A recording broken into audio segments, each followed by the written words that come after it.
2 अक्टूबर को बनने दीजिए। 6 महीना में जहां खड़ा होगे धनसुरागे दिखेगा, बैठोगे धनसुरागे दिखेगा, सोओगे धनसुरागे दिखेगा, दूसरा कुछ नहीं दिखने वाला है। अभी हमने प्रचार शुरू ही नहीं किया, अभी तो पैदल चल रहे हैं, दल बनाए ही नहीं। अरे जिस काम के लिए आप हमको जानते हैं उसके लिए तो दल बनाना ना पड़ेगा, तो दल पहले बन जाने दीजिए। अब फिर 2 तारीख से देखिएगा कि चुनाव प्रचार कैसे होता है। हमारे लिए कोई दल या कोई व्यक्ति नहीं चुनौती है। हमारी चुनौती हमारे लिए हमारा वो कमिटमेंट है जो हमारे माननीय मुख्यमंत्री नीतीश कुमार जी ने अपने नेता अपने अपने आवाम से किया हुआ है। देखिए कोई भी पॉलिटिकल पार्टी या कोई भी नेता दावा तो करेगा ही। दावा अगर नहीं करेगा तो उसके जो वर्कर हैं, कार्यकर्ता है, कम या ज़्यादा जो भी हो, ये एक अलग मसला है।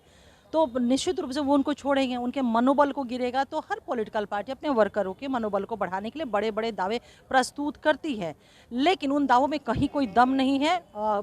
डेमोक्रेटिक व्यवस्था है हमारे देश में, और इस व्यवस्था में तब सभी लोगों को पॉलिटिकल पार्टी बनाने का, संपर्क करने का, यात्रा करने का, लोगों से मिलने का, अपनी बातों को कहने का उसको कॉन्स्टिट्यूशनल राइट है, वो कर सकते हैं।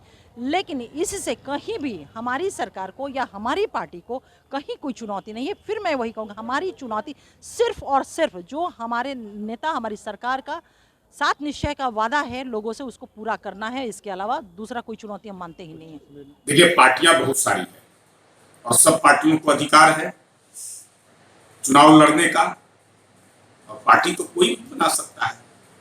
प्रशांत किशोर भी पार्टी बना रहे हैं, लेकिन जनता का समर्थन जिसके साथ रहता है वही पार्टी सरवाइव करता है।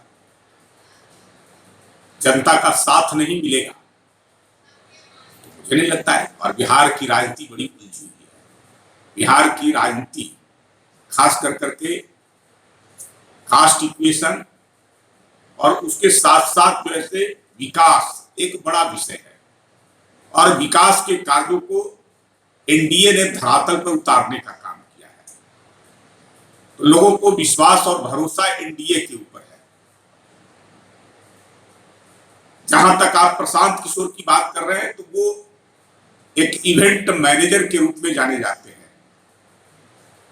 लंबे समय से गांव के अंदर में घूम कर करके लोगों को एकत्रित करने का काम तो कर रहे हैं, लेकिन जिस प्रकार की बातें करते हैं, जिस प्रकार की लोगों को सब्जबाग दिखाते हैं, सपना दिखाते हैं, वो सपना कभी पूरा होने वाला नहीं है।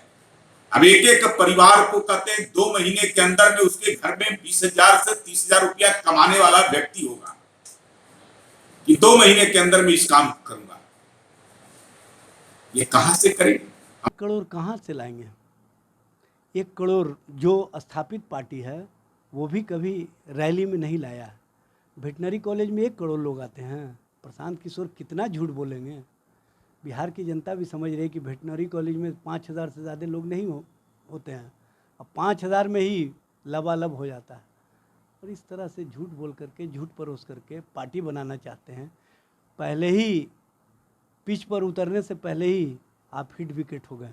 जनता के बीच में आपका क्रेडिबिलिटी समाप्त हो गया, विश्वसनीयता समाप्त हो गया।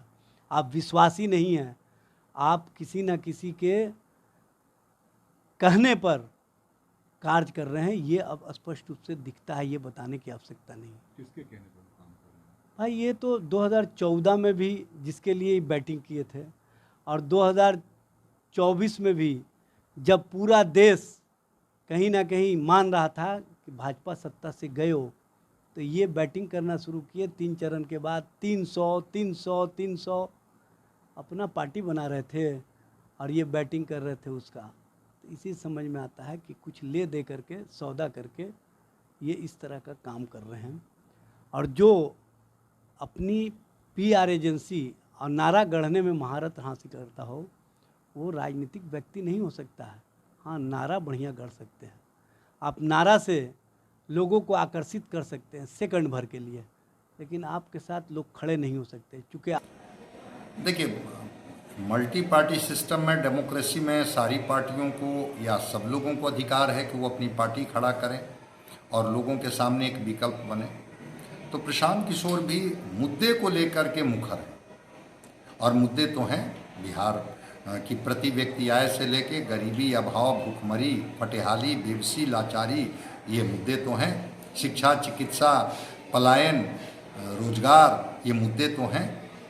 अगर प्रशांत किशोर अपना एक विकल्प के रूप में लोगों के सामने खड़ा कर रहे हैं कि हम अगर आएंगे, हमारी पार्टी कल उनकी पार्टी बनने जा रही है, हमारी पार्टी अगर चुनाव में आती है तो आपको हम इससे बाहर निकालेंगे। जनता कितना भरोसा करेगी ये तो चुनाव के समय पता चलेगा। लेकिन हाँ, प्रशांत किशोर गांव-गांव घूम करके असमेल तो किया है, समझा तो है। ज़मीनी हकीकत और ज़मीनी पीड़ा दोनों को समझ करके अगर कोई बात वो कहते हैं, पार्टी का गठन करते हैं, तो निश्चित रूप से एक विकल्प देने की स्थिति में तो होंगे। जहाँ तक एनडीए की बात है और इंडिया की बात है, दोनों को उन्होंने कहा कि 34 वर्षों में बिहार ने दोनों दलों को देखा। इंडिया गठबंधन के तौर पर लालू प्रसाद, कांग्रेस और उस गठबंधन को भी देखा, और नीतीश कुमार जी को भी देखा जो एनडीए गठबंधन के पार्ट हैं। 1 करोड़ लोग, जो 93 लाख 94 लाख परिवार की बात तो इकोनॉमिक सर्वे में, सोशियो इकोनॉमिक सर्वे में खुद नीतीश कुमार कर रहे हैं कि हाँ वो गरीबी रेखा से नीचे हैं। पलायन है, एक बड़ी चुनौती है, रोजगार नहीं मिल पा रहा है लोगों को, उसके लिए भटकना पड़ता है। शिक्षा एक बड़ी चुनौती है कि बिहार के बच्चे शिक्षा के लिए दूसरे राज्यों का रुख कर लेते हैं। चिकित्सा एक समस्या है कि गवर्नमेंट हॉस्पिटल में वो नहीं मिल पाता है। तो जिस विकल्प की बात ये कर रहे हैं, लोगों को अपील तो कर ही रहा है